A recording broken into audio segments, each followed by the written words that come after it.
આ ધરતીના રચયિતા ભગવાન શ્રી કૃષ્ણ છે। આજે જ્યારે ગોપાલાનંદ સ્વામી જે છે એને એવું લખ્યું છે કે દર્શન કરવા હોય તો વડતાલ આવો, ભગવાન દ્વારકાધીશ દ્વારકામાં નથી। તો ભાઈ તમને કેમ ખબર?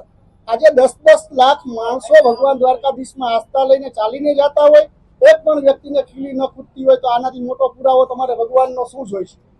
આજે જ્યારે સનાતન ધર્મની જ્યારે વાત આવતી હોય ત્યારે સનાતન ધર્મ માટે ભગવાન શ્રી કૃષ્ણ હોય, દ્વારકાધીશ હોય, બ્રહ્મા વિષ્ણુ મહેશ હોય, ગણપતિ દાદા હોય, હનુમાન દાદા હોય, છેલ્લે જલારામ બાપા હોય, આ લોકોએ એની બુકમાં લખવામાં કાંઈ બાકી નથી રાખ્યું।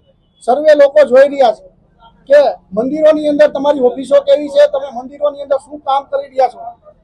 રહી વાત આવવાની વડતાલ, તો હું તમને કહું કે તમારે જો ભગવાન શ્રી કૃષ્ણ જોવો હોય તો આવો બાવળિયારી ધામમાં 2 દિવસ પહેલા જ્યારે ગોપીપુરા રાસ્તે હતો ત્યારે ચક્રાવત થઈને ભગવાન શ્રી કૃષ્ણએ હાજરી આપી હતી।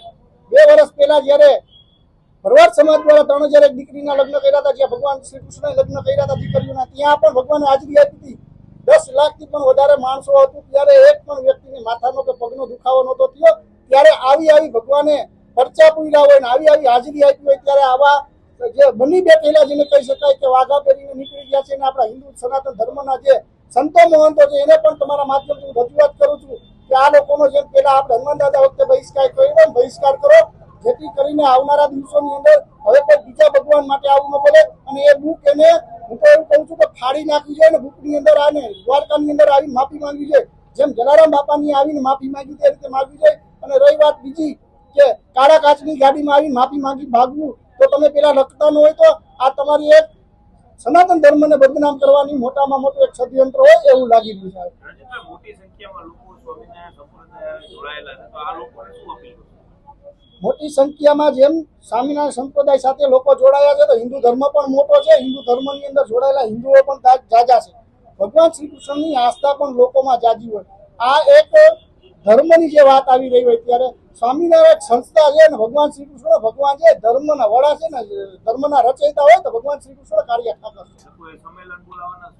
આવનારા દિવસોમાં એને માફી માંગવી જ પડશે ગોપાલાનંદે, અને આ જે પત્ર જે બુકમાં લખેલું છે ભૂસવું પડે ને આવનારા દિવસોની અંદર હરેક સમાજના, હું તો તમારા માધ્યમથી એવું કહું છું કે હિન્દુ ધર્મના તમામ લોકો એકઠા થઈ અને આની આગળ સંમેલનો કરવા કરશું અને આગળ જઈને માફી પણ માંગશું। રાજુ ઝુંઝા, ગોપાલાનંદ સ્વામીએ પુસ્તકમાં એવું ઉલ્લેખ કર્યો છે કે દ્વારકામાં ભગવાન નથી, વડતાલમાં ભગવાન છે। તો આ કઈ રીતના સાબિત કરી શકે કે વડતાલમાં ભગવાન છે? અને આવા ખોટા વિવાદિત નિવેદનો ઉભા કરી અને હિન્દુ સમાજ સમગ્ર સર્વ સમાજમાં એક વૈમનસ્ય ઊભું કરવામાં આવી રહ્યું છે। અને હિન્દુ સમાજ અને સર્વ 18 વરણ આને સાંકી નહીં લે।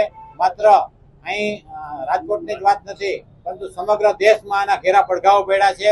અને આ જે નિવેદનો કર્યા છે એને હિન્દુ સમાજ અને સર્વ સમાજ સાંકી નહીં લે, કેમ કે ભગવાન જે કૃષ્ણ છે, અખિલ બ્રહ્માંડનો અધિપતિ, એ 18 વરણનો આરાધ્ય દેવ છે। અને જે સામાજિક જે સ્વામિનારાયણ સંપ્રદાયના સંતો આવા હિન્દુ દેવી દેવતાઓના નીચા દેખાડી અને સમાજમાં વૈમનસ્ય ઉભું કરી રહ્યા છે, તો આનો સમગ્ર હિન્દુ સમાજે બહિષ્કાર કરવો જોઈએ, કેમ કે તમે વૈભવી સુખ સુવિધાઓ ભોગવી રહ્યા છે। એટલે હિન્દુ સમાજના સંતો અને સાધુઓ જુઓ કેવી અવસ્થામાં પણ હિન્દુ જાગૃતિનું કામ કરી રહ્યા છે। સમગ્ર દેશમાં આ જે ઘટનાને લઈને જે નિવેદન પુસ્તકમાં કહેલું છે એને લઈને સમગ્ર દેશમાં હિન્દુ સમાજ રસ્તા ઉપર ઉમટશે અને આક્રમક થશે। અને ખાસ કરીને જે પુસ્તકો કર્યા છે એને પુસ્તકોને તાત્કાલિક પાછા ખેંચી લેવામાં આવે અને સમગ્ર હિન્દુ સમાજની અને દ્વારકા જઈ અને આ ગોપાળાનંદ સ્વામી માફી માંગે।